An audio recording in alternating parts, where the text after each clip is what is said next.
आज ना संकष्टी चतुर्थी पूजन आहे म्हणून आपण कुलकुलीत भेंडी बनवू.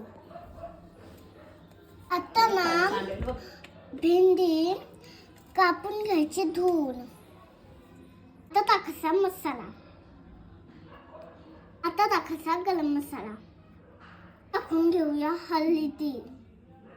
आता टाकून घेऊ मीठ. आता टाकायचं बेसन.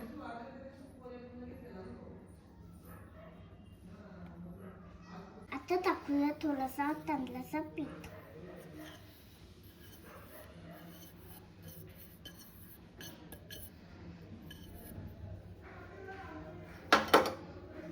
आता थोडासा लिंबू पिळून घेऊया. आता आपला मिक्स झालेला आहे पुन्हा. आता आपण मालिकेत कलरला ठेवूया. आता टाकून घेऊया आपण सगळा. कमी गॅसवर व्यवस्थित तळून घ्या.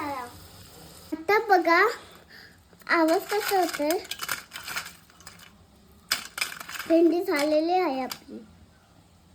बघा कशी कुलकुलीत झाली.